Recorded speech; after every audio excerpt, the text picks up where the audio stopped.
F1 fanatics have not one but two officially licensed F1 games to look forward to this year. One of these is F1 Manager 2022, the first officially licensed F1 management game in over 20 years, developed by Frontier Developments, the studio behind Planet Coaster and Zoo, Elite Dangerous and Jurassic World Evolution.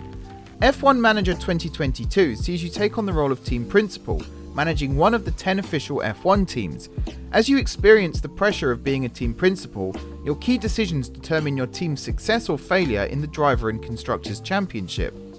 I'm Mark from Racing Games, and today I want to talk about how F1 Manager 2022 will immerse you in the role of an F1 team principal.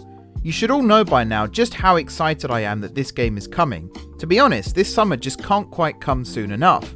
This is the first of a two-part look into F1 Manager, so let's get into the action, shall we?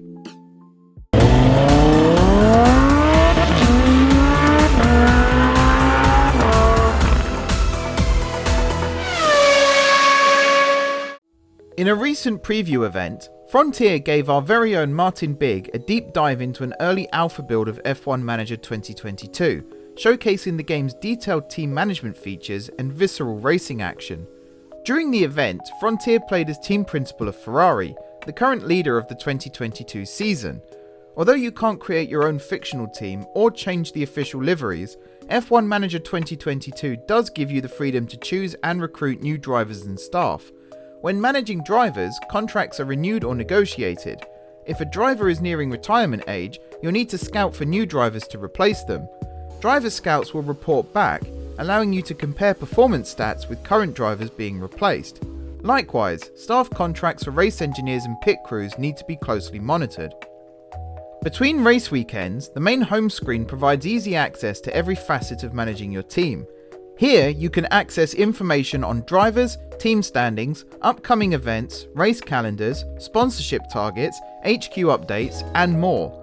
One of the most essential tools is the email inbox, providing access to team updates on driver improvement, car development, and race debriefings.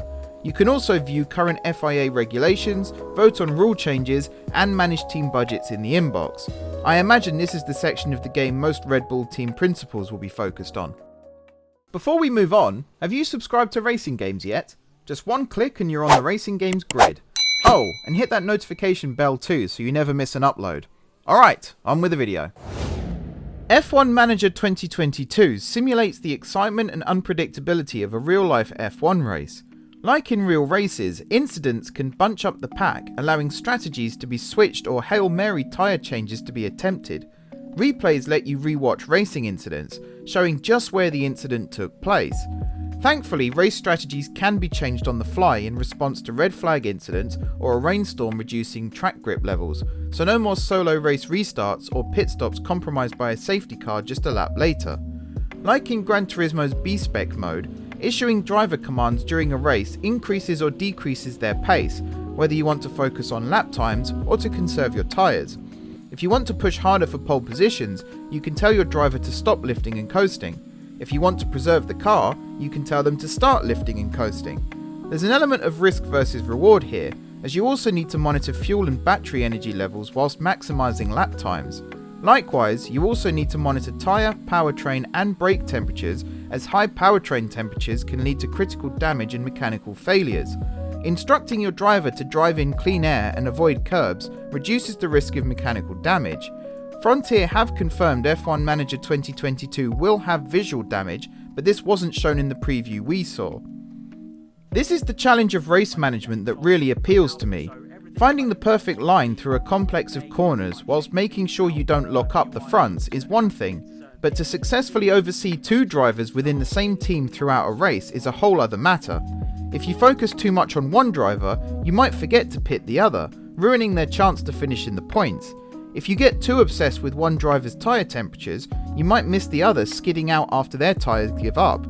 There are plenty of real-life examples to use, but I'll leave it up to you to decide who I'm referring to here.